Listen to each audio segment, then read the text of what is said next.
Hey, everybody, welcome to the Approved Perspective podcast powered by Approved Social. Jake, thanks for joining us today for the Approved Perspective podcast. I truly appreciate your time. You're a busy man. You just got married. You've got an anniversary that you just celebrated of dating, all sorts of fun stuff. And we're grateful to have you because we're going to talk a lot about your experience at 4FP agency and your URL is 4fp.co, which is cool. We were just talking about that. hmm Nice, very simple. But thanks for coming on board, man. I appreciate it. Absolutely. It's a pleasure to be here. I've been looking forward to our conversation for a little while now. Yeah, I know we had to reschedule for some reasons. I appreciate you being flexible with that. But would you mind just doing a quick introduction to everybody about who you are in your business? I know you do a lot of different things, but you really focus hmm in on the consulting program that you have. You focus in on a lot of uh, wealth management and other kind of financial institutions. But I want to make sure that we're going the right direction. Can you give us a brief introduction on that? Absolutely. Awesome. Yeah, my name's Jake Wagner, and I run the 4FP agency. And the reason why it's 4FP is that it's for financial professionals. Right. And a part of why is because I'm actually second generation into the financial planning profession. My Okay. father was a person who really affected the way financial planners understood themselves to be a profession. And that also they're a very new profession compared to something like architecture that's been around for thousands of years. And so basically, through not just him, but actually through conversations with many of his peers, I saw how important our financial lives are to us. And that Mm, everybody, God willing, is going to be able to retire someday. And that also requires savings, planning, and getting ahead of that curve. And so basically, like what we do is we want to help the financial planners do what they're great at, which is financial planning, and help them get a queue of amazing clients to work with who, when we define ideal client, and who is your ideal client, it's not just who you enjoy working with the most, it's also who is going to actually get the most out of working with you, who's going to get the greatest benefit in their lives because mhm. those people, because you've transformed their lives, they feel more solid. They know that they have what they're going to need to be able to retire. They're going to be able to refer better clients to that financial planner because they really get it. And they also really feel that the financial planner isn't just a nice to have, that they're a need to have. And so, Mm. with the people that they love in their lives might say, I want you to have the same protection, the same guardianship, making sure that, your family's going to be okay till the end of your days. And that's some of the elements that it takes to create a great referral strategy. Right, right. And I love that you're focusing in on one specific niche of the digital marketing industry. When you got started, though, were you expecting to go into financial planner type direction, or were you open to other kind of clientele at the time? I was interested in going towards not just financial planners, but actually certified financial planners. And the reason why is because I've been going to conferences for over 20 years in the financial planning area. And basically, I saw the need. And also, there's a good amount of CFPs in the country and in the world. There's about 80,000 in the United States today.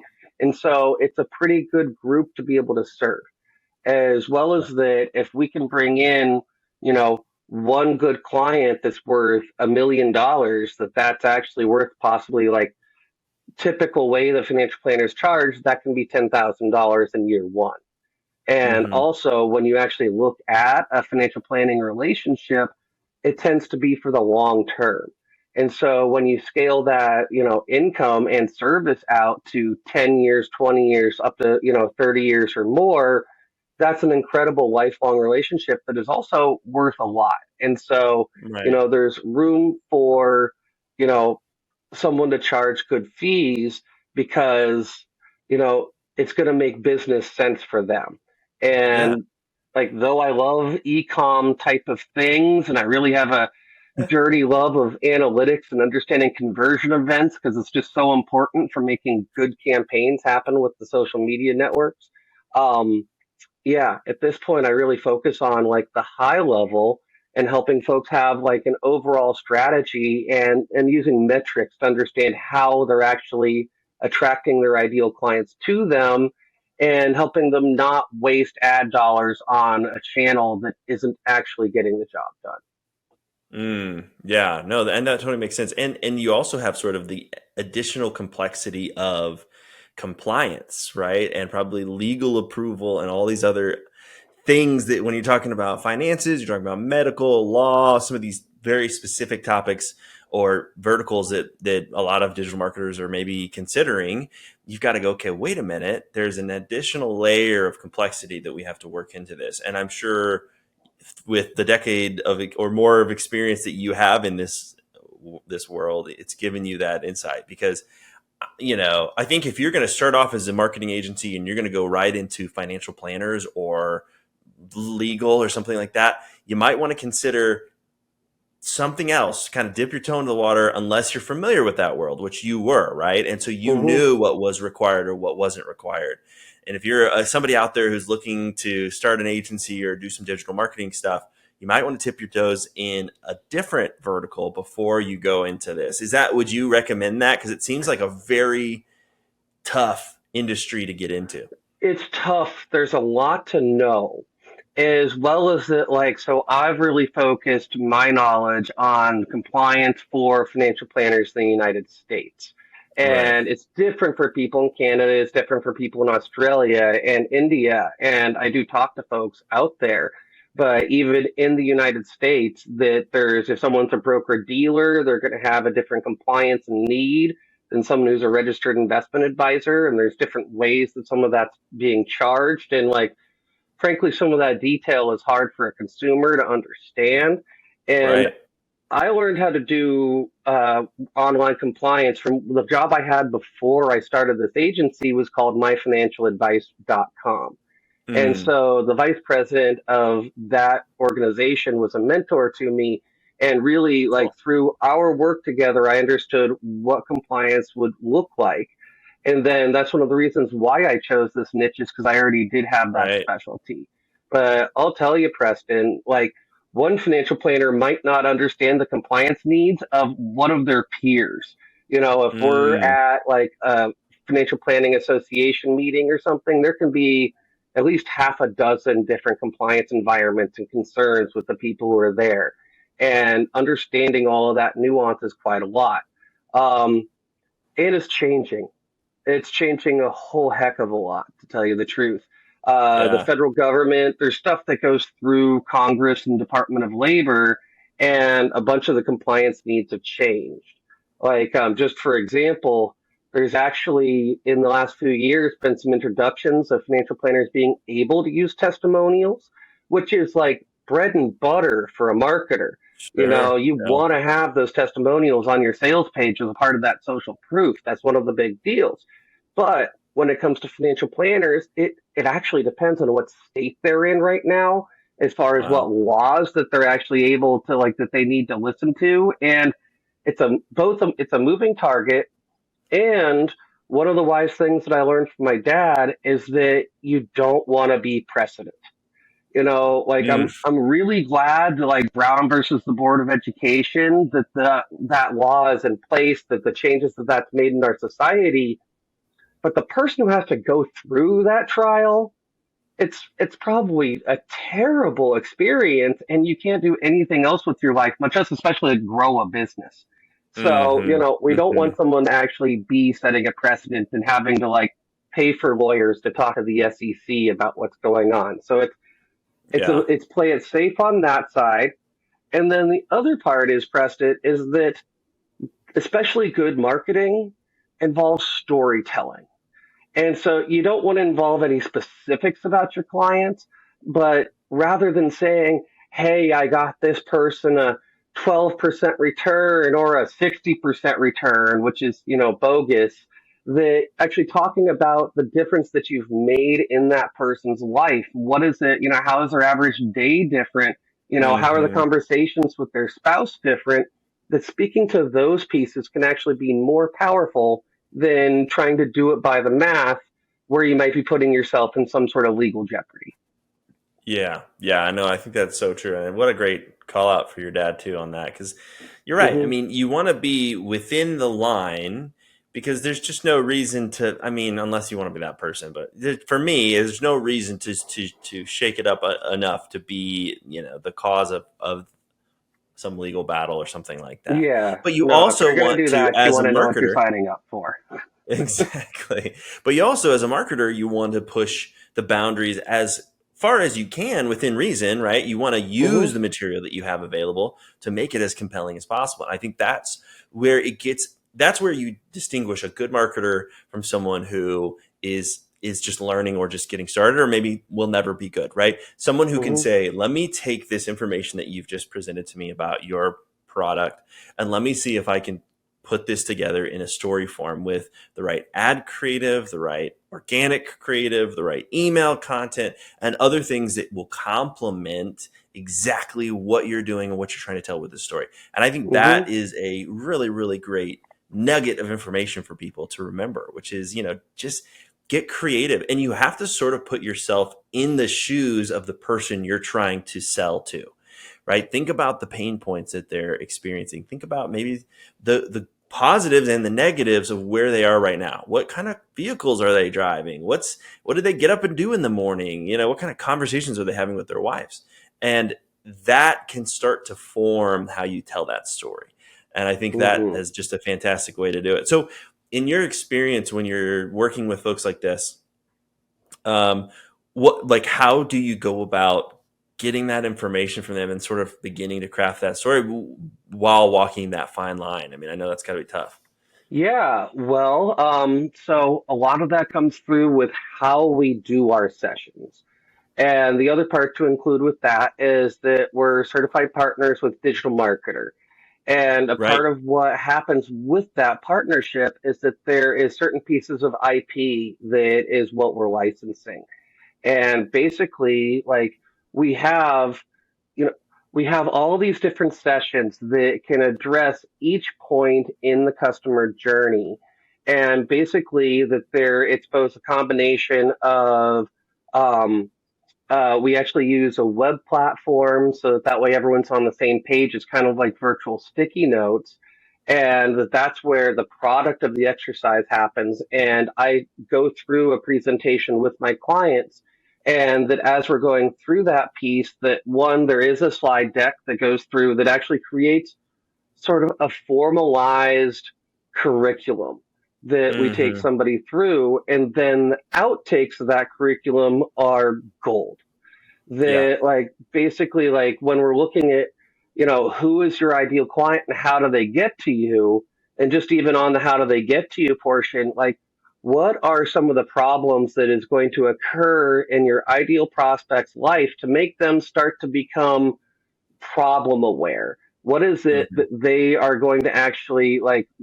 Did they inherit money? Did they win the lottery? We're just going to use the examples for financial planning here, but there's probably some way in which a rather large cash infusion happened in their lives. Their company IPO'd and they're one of the original stock members, and so all of a sudden they have $500,000 in stock.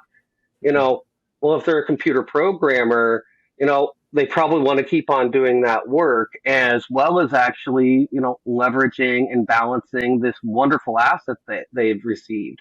So hiring Right. a professional is one of the ways that they might have that happen. And like with each firm that we work with, this customer value journey, which is what we call it, is unique and different for them. And so, like, how does your ideal client become aware that you exist? How do they become aware of the problem? And then how do they become aware of you? And then, really, and this is for your clients, like, how do you differentiate yourself from your competitors that they're going to be evaluating? If Hmm. someone goes and types in financial planner near me, and there's the three people that pop up at the top, one, you want to be a part of those three top search results.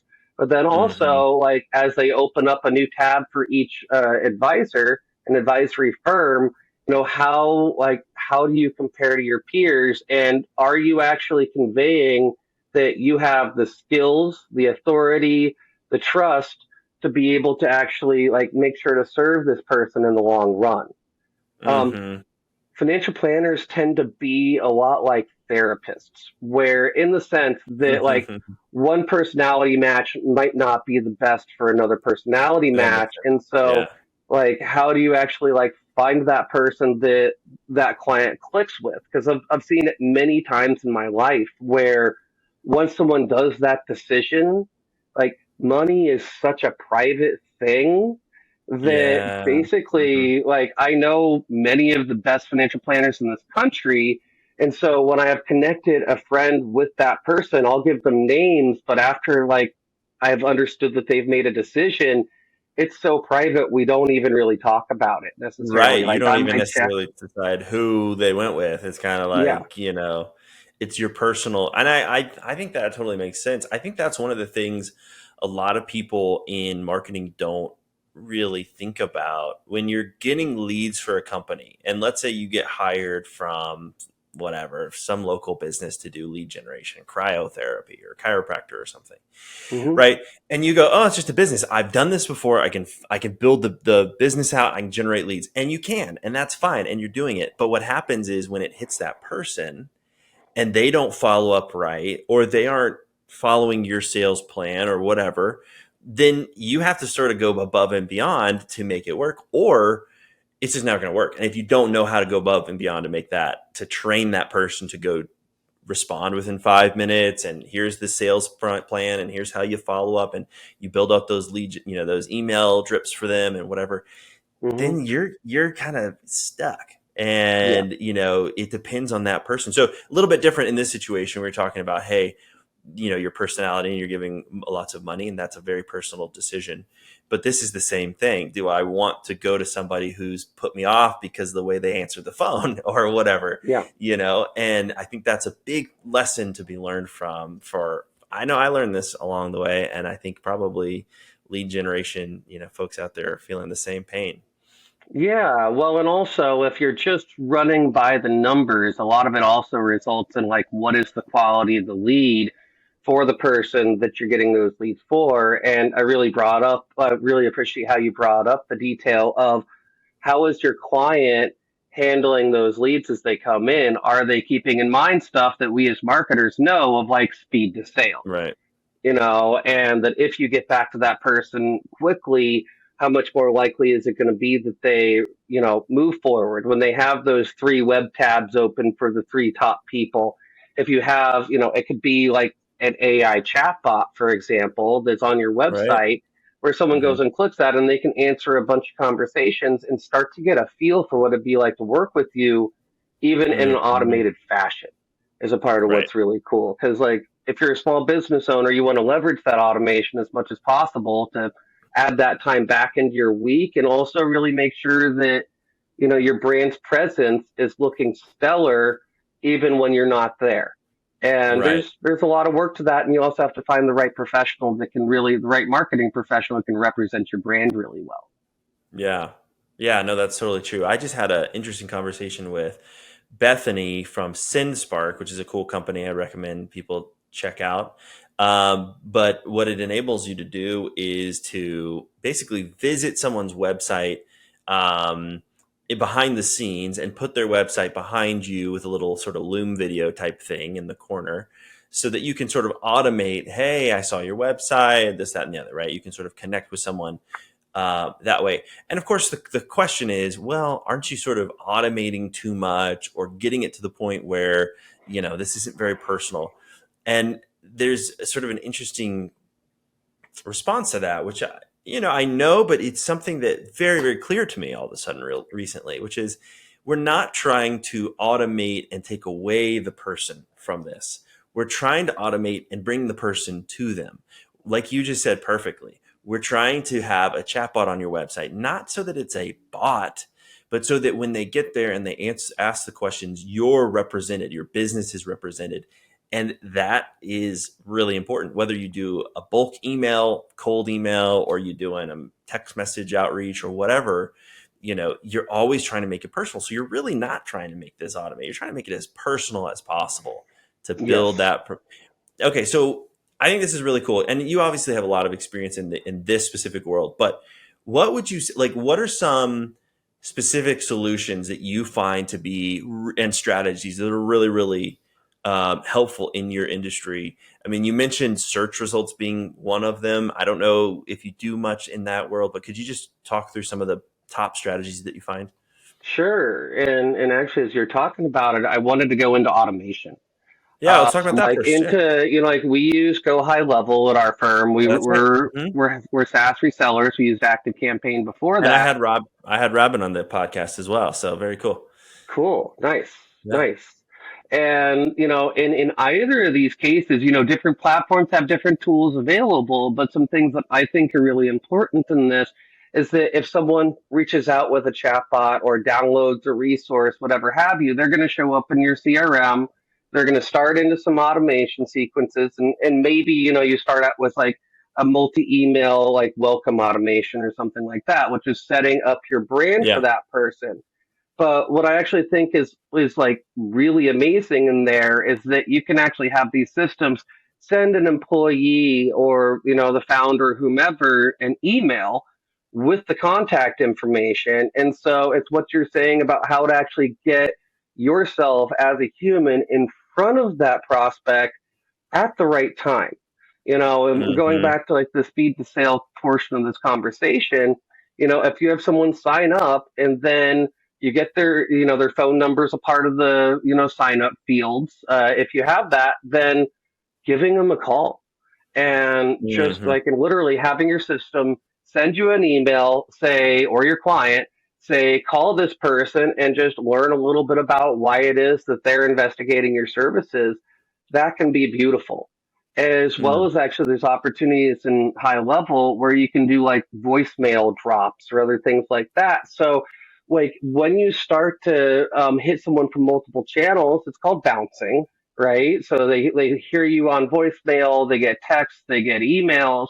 Hmm. Not too much. That's the balance right there. Is you don't want it to be so much communication that it's like that guy who just keeps on not taking a no Yeah. from a girl at the bar. Right. Like that's Then what it you does need feel to like a avoid. bot at that point because you're Yeah. they're like, oh my god, this person's hitting me every. There's no way it's humanly possible for them to do all of this.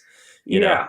Yeah, but if you can keep that right balance and keep that human element, then all of a sudden you can actually like rather than being this logo and brand name and faceless corporation that they're starting to interact with, they start to put a personality, a voice, someone who cares behind that entire process. And if you get to them at the right times, like that, I think is one of the like how to use that lever, use the automation process. Mm-hmm. One of the stories I like to tell is if you're going and like your wife asks you to go and get some ice cream because you got the munchies and it's 10 o'clock at night and you're at the grocery store and the most perfect client that you've ever seen is next to you at that refrigerator, that is not the time to bring up like, hey, do you have any time on Monday? Yeah. Like it's got to be the right time, the right message to the right person in the right place. Because like Hmm. Hmm. sometimes people will be open to it, and sometimes they won't. Hmm. Another example that I think might be really helpful. Our dogs had puppies earlier this year, and so we actually Oh, rehomed cool. 10 different puppies. And finding the right places to get the right homes for these little kids, like Yeah. if you're at a dog park one things that is that everybody there likes dogs. Sounds like it might be your ideal client, right? But the thing that you're forgetting is that everybody there also has a dog. And so, Hmm. like, is the need already been fulfilled? Even though they've expressed interest, they might be the right person for you. They've already actually had their needs met another way. And so it's still not the right place to actually hit somebody up. You want to find somebody who is in the portion of their life where they've decided, them or as a household, it's time to bring somebody into our lives. And that is where you're going to start to get those yeses. And so I think that also comes back to like the data as well that you're matching up to that information because it goes, okay, where am I reaching this person? But also, what's their intent and what other things have they signaled other places?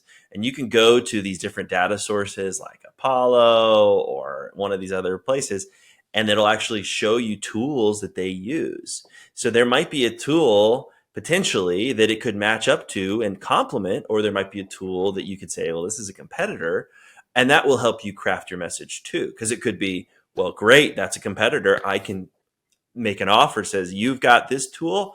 If you have it, I'll give you 50% off if you switch over to us, or whatever that might look like, right? Hmm. And or vice versa. If it's a product where they have a good fit, then you might be able to say, well, they have Slack. We have a tool that fits perfectly with Slack. Love it. Let's go for them. And that gives you some of that intent. And I think a lot of people, even digital marketers in today's world, don't fully understand that that data is available to be purchased, and it's totally fine. It's not like you're cheating the system by not generating these leads through Facebook ads. You're Hmm. getting real information that's out there right now, and I think ChatGPT is making it even more. Have you done any of that so far? Because that's been pretty interesting. I have. I mean, I'll definitely, I have a paid account for ChatGPT and use it. Like, Yeah. I think it's fun for copywriting. There's various formulas that I've accrued. I think that's one of the biggest takeaways I have for ChatGPT is garbage in, garbage out. If Hmm. you just try to have something that's a pretty vanilla description, then you're going to get vanilla descriptions out. But if you take something like the product of our exercises, where someone's really understanding like how your client's day might feel different, or like, how Hmm. are their emotions as they, talk about like what they receive from your service. And then you can actually even ask ChatGPT to write from the perspective of a satisfied customer. And, Hmm. by including more details, having them, read assets like your web page to be able to like Hmm. inform and be able to stay on brand. I think that those pieces of information are really helpful. Yeah. You have to read everything that ChatGPT puts out. It's just from the beginning. There's places where it's like we know we're going to get a bunch of stuff blatantly wrong.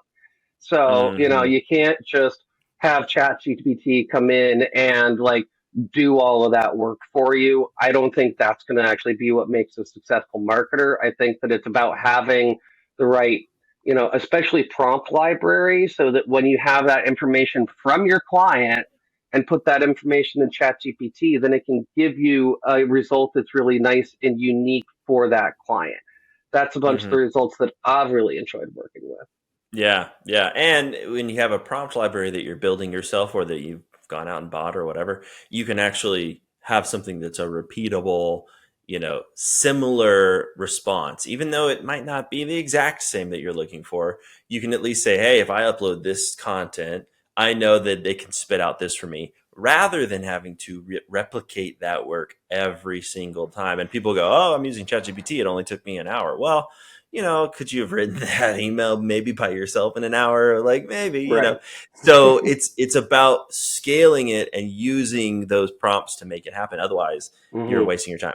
But you can definitely get somewhere with that and being creative.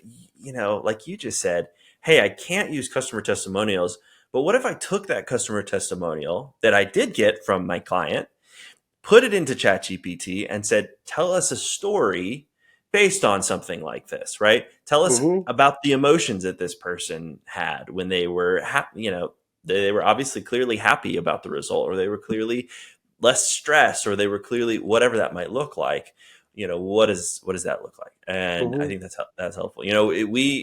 We employ people at our agency from all over the world, and I was talking to them. We do, yearly reviews and end of year reviews and stuff. And I wanted to know just a little bit about their life, their culture, what they are doing, And I said, so I know we pay you well, but I don't live there. I don't know what that looks like. Like what is, and it's cool to because I could hear from them saying, "Hey, I was able to buy my parents a condo, or I don't have the same levels of stress as my colleagues do anymore, or Hmm. I make more than someone who's been in the industry for 20 years and I'm doing it for 5 years or whatever, and I can feel very comfortable and confident knowing that those things are making a difference in their world."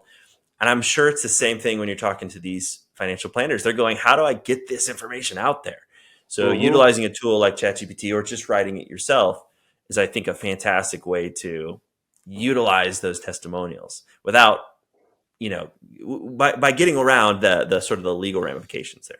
Yeah, absolutely. Just make sure that ChatGPT didn't like try to promise performance return partway through or something like that. Yeah, there you Yeah. go. And that's why you have to have somebody like you who has that experience and who is certified to do this kind of stuff. Trust me, Jake, I would not want to go out there and try to get a client that's a good fit for you. That would not be something that I would be going after. Trust me. But Hmm. I would very likely send it to you because you are the expert and you're the person that I know that's got that information. And, God, I would have totally made that mistake probably and been in trouble. Well, and I've So, seen that on some of like the professional Facebook groups I'm a part of, where like someone's saying, "What are the worst niches?" And financial advisors, financial planners are almost always on that list because of these compliance concerns. Which also that right. just makes it so it's a good opportunity for me. I'm It's fantastic enthusiastic for you. about that. Yeah, yeah. Yeah. I mean, that's where I would go back to if you're somebody who's listening to this podcast and you're saying, I want to start an agency or I'm currently in an agency and I need to refine what I'm doing. Think about what your experience is. Jake's had experience in this world prior to this. There might be something there. You go, well, all I did before this was mow lawns. Okay, great.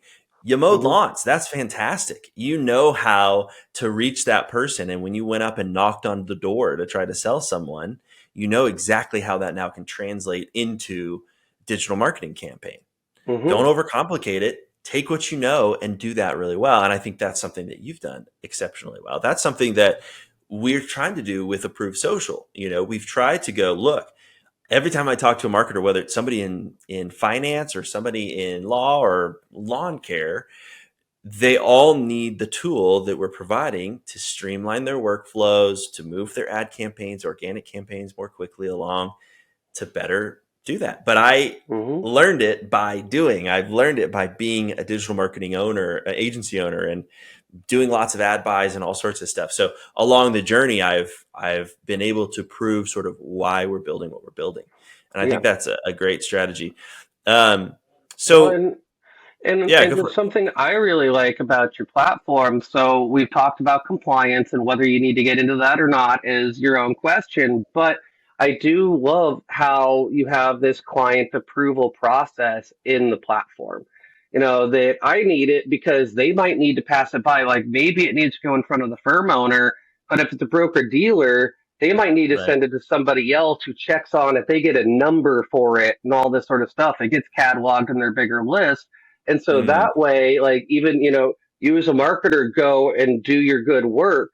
And as you send it over to the approval process, then they can do the portion like the liabilities on them.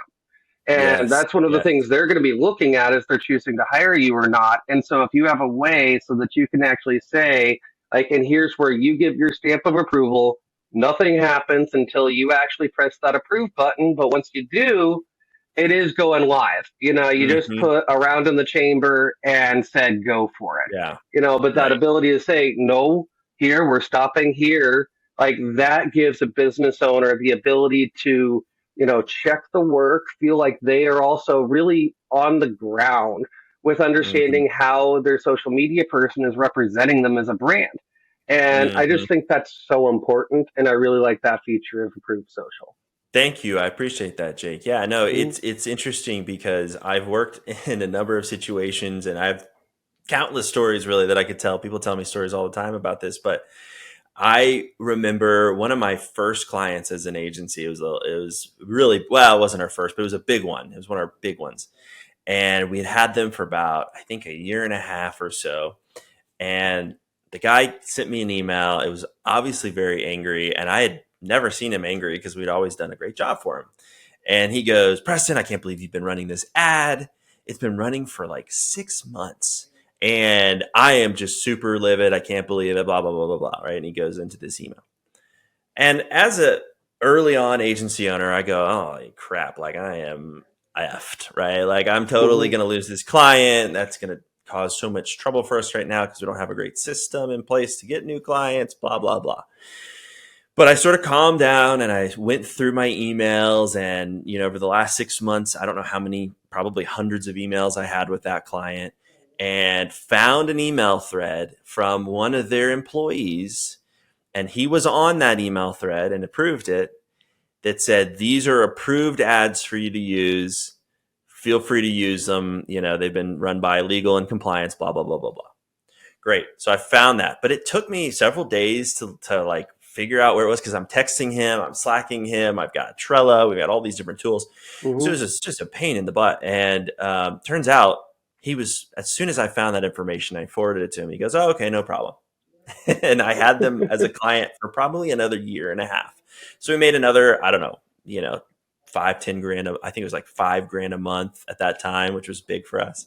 Hmm. And, so we made some more money on that client because simply I was able to prove to them that it wasn't our fault that dropped the ball. It was them.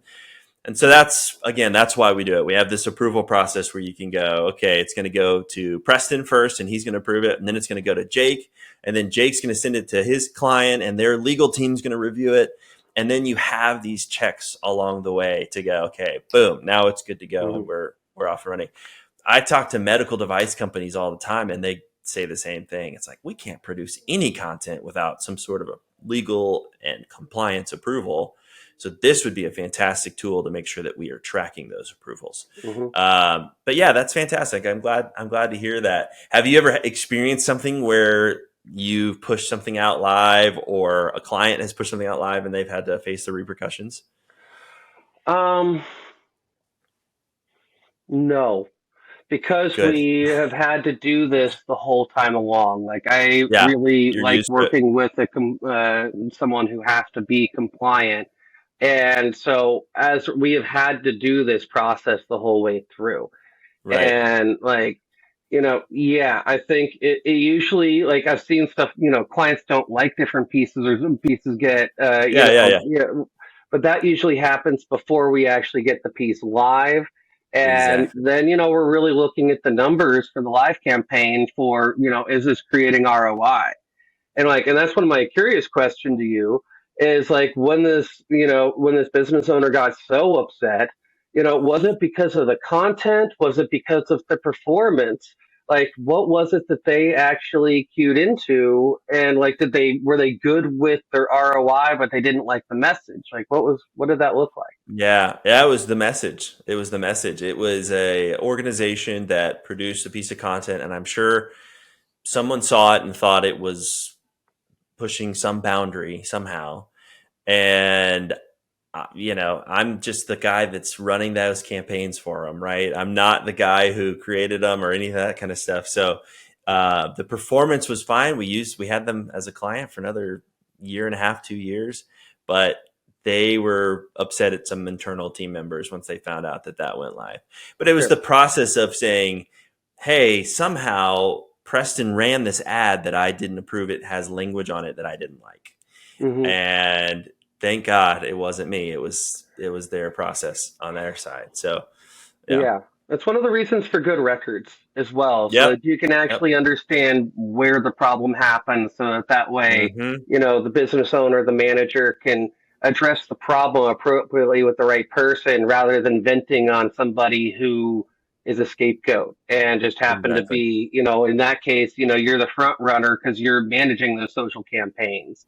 But, Hmm. really that happened internal on his side. And now he can go and address that pain point in his business and make his business run Exactly. better. So really, in that sense, you did him a favor.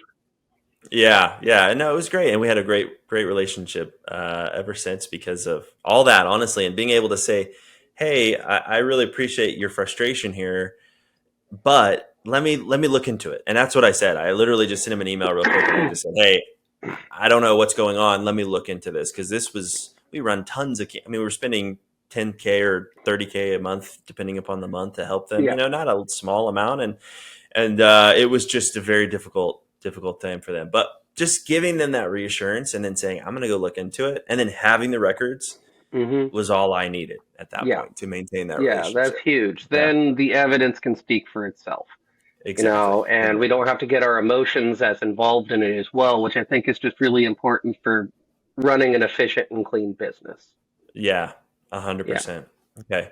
So are there specific tools? I know you mentioned high level and you've mentioned a couple other, are there specific tools that you would say as a digital marketer, this is something that I think is just, you gotta see, you gotta use? Um, like there are like when I look at Digital Marketer publishes a piece every year of all of the different software that's involved in the marketing technology space, and I'll also see this for fintech as well. It's a big map. And there is just Hmm. no ability to actually look at all of the different softwares that are involved. And so, like at this point, I've actually trimmed down a lot of the different softwares that we offer clients. One of the reasons why is that we have a fair number of clients who are over the age of 70. Uh, And so, like, I don't want to throw too many strange dashboards at people. And so we yeah, have our yeah. consulting piece, and then high level does a lot of work, and it is a workhorse. There's some things Mm, that I wish worked better, like they don't have some of the approval process that Approved Social does. hmm. But yeah, I think that there's also, I mean, it depends on what you're And we're doing. working on an integration with Go High Level actually right now. And like I mentioned, I had Robin on the call or on the podcast. But yeah, we're working on making sure that that can be integrated so that your clients, yourself, everybody can have that implemented as well. That'll really improve the high level platform. That's something that Cool. they really, of all the things that Sweet. they do great, when it comes to the social media portion of the platform, it's kind of in that upload an Excel chart sort of way of getting Yeah. messages approved. And there isn't really an opportunity for dialogue. So I think that is really Right. helpful. I have used a Thanks. Thank you for lot of bringing that up. softwares over the years too. And so, like, I mean, even, I don't know, it everything moves so quickly that I want to try it. Like sometimes, like we used Pixel Caffeine for a number of years to place our Hmm. ads, and that was acquired by Hootsuite. It's a big company, and then part of what I think really happened is pre AI and the algorithm being improved. And Hmm. that, like, one of the other members of the certified partner community is Qasim Aslam, and he told me that Google has 70 million data points on each one of us. And that was possibly like 2 years ago. So I'm sure that number's just gone up. And so, Yeah. like, does the software leverage everything that the network has to offer? Hmm. Is one of my big questions because they've got so much going on under the hood that, Mm. like, I want to feel confidence that we're really, like, taking that best advantage of the platform. There are a lot of good pieces of software out there. For me, I think it's about having the right tools in the right part of your stack, and then also not overcomplicating anything. That I Hmm. think that's really, really important. Especially like sometimes, 5 years ago, I go through a client meeting with somebody and I'd want to show them like six different dashboards from different, here's where you are on search. This is how your ads are performing. This is what happened with your content. That was too much for at least my clients. Hmm. And so as a result, like really trying to make sure that as you're working with your clients that they have an understandable dashboard that they're using so that way they're getting the information that they need, as the executive and as the person who's running their firm. But Mm. like truth be told, there's a place where we love Microsoft Excel still. The one of the ways Hmm. that we Oh actually my gosh, track that's our a funnels is yeah. like, no, we want to have the business owner or a member of their team getting in there, seeing what their numbers are on the ground so they can feel that in their heart and in their stomach. And they're not Hmm. just like, why didn't you catch this? Preston, I didn't Right. approve these Yeah. words, being able so they have that ownership. And then Yeah. also by being on top of the numbers, then someone you can get ahead of a problem as well. And Hmm. having the right way of looking at a numbers can help this part of the funnel is working great. This other part of the funnel doing pretty good. Over here, maybe we need to actually do a shift because like it's not the right solution. Maybe it's Hmm. going like, oh, we want to do, Google ads and PPC ads versus Facebook ads because of how it gets in front of somebody. Hmm. Maybe we want to start talking about, when we did the work with people with the client, maybe we came up with five hooks And we're Hmm. actually finding that hooks 2 and 4 are really getting a higher quality of client than a higher quality of prospect than number one.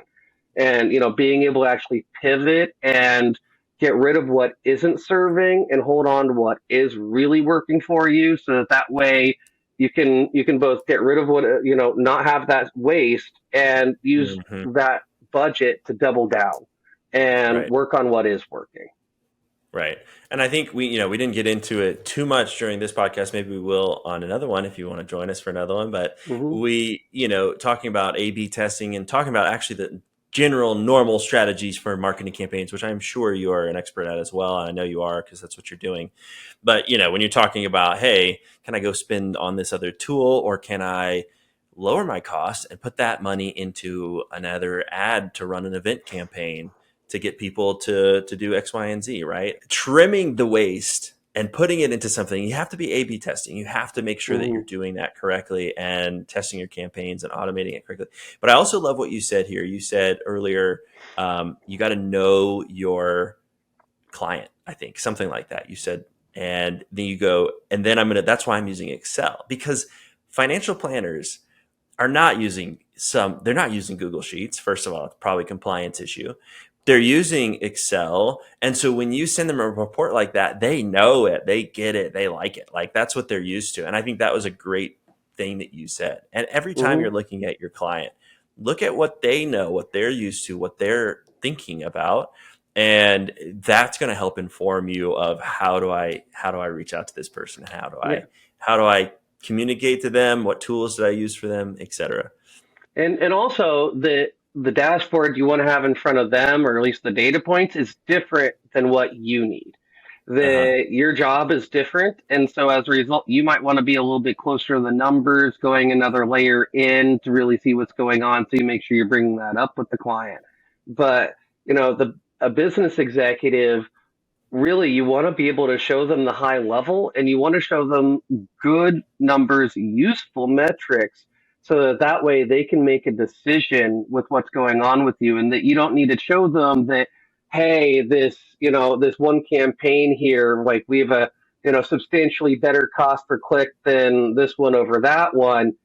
You should be making those decisions as the marketer and have the Right. authority to do so as well. So you're trimming and you're doubling down and all of that stuff. Hmm. And then the client is just seeing how they were doing and how those decisions that you're putting in place are making their business grow and even be Mm. better. Right. Yeah. Right. Exactly. Show some proof of why the decisions you're making are working, if they are working, hopefully, or Hmm. show them what you've learned about the process. Because there's plenty of times when we run campaigns and we go, I think that these things are going to happen. But the reason I've set them up with the A/B testing mindset or just a multivariate test mindset is so that I can prove it. And a good marketer is always thinking about how do they prove that. Whether it's I learned that this didn't work. Great. That's fine. You spent Hmm. some money to learn not to go after that audience or not to go after that platform or whatever. And now I know where I'm headed. And you set it up correctly and you're going to be able to learn, and people will trust you for that because you're going the right direction. If you're just throwing stuff out on the wall and thinking that you're somehow pulling information from it every once in a while, that's not going to work. But Yeah. uh, well, And Jake, yeah, go ahead. And also the looking at what is, being able to tell the difference between what is working and what isn't. Like, as we're talking about ad campaigns right here, I've seen it where, maybe someone looks at a campaign and they question, the body's text. Is this the right body text? Is this the right image? And like, making maybe the audience is the problem, and that you Hmm. actually have a great ad with great copy, but you're showing it to the wrong person, and it's the same thing as asking for an appointment while you're at the grocery store trying to get ice cream. Yeah. Like Yeah. it's the wrong candidate at the wrong time.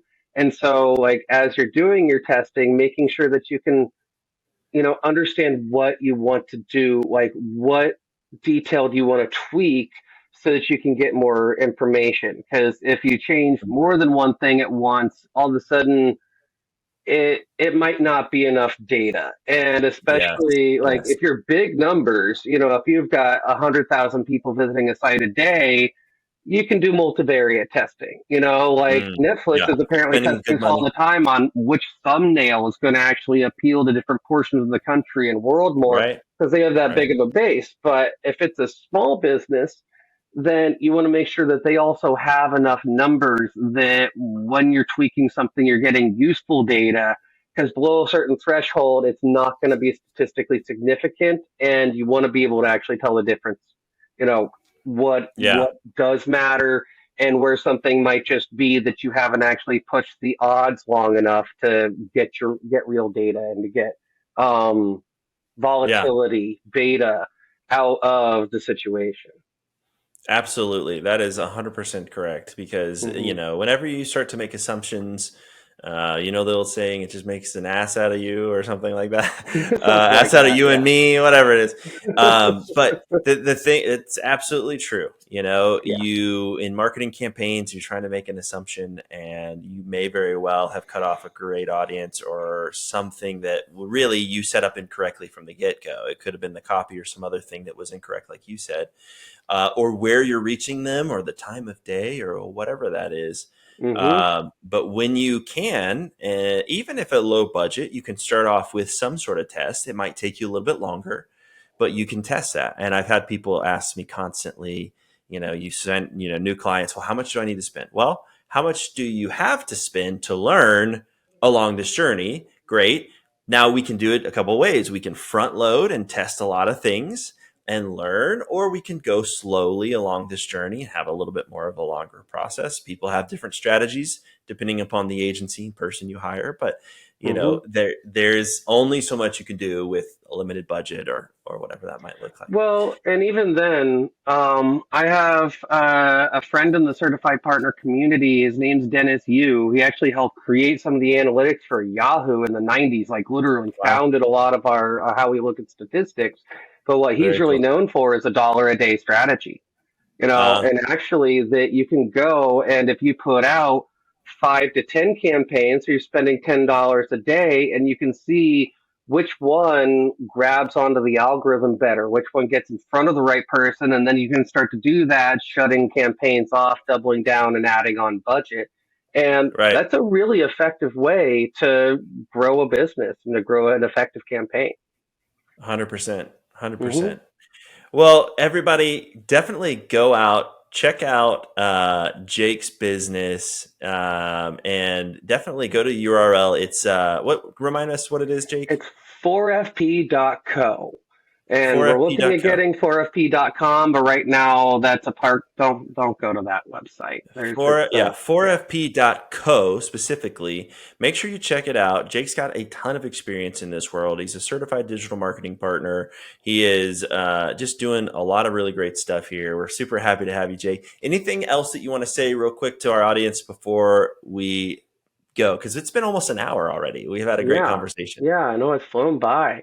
Um, I want to say make sure to have that right balance of having the right skills and making sure to get out there. Don't get stuck in training zone, and also don't actually go out there and do the work before you really know what you're doing. And like making sure that you have those training wheels and taking those training wheels off at the right time, which can take a bit of courage. So want to Hmm. encourage folks to understand that they are, as you learn about marketing and what digital marketing, that you are on the cutting edge of where people are learning about new businesses today. And so, know what's coming up, know what's happening, and then also get out there.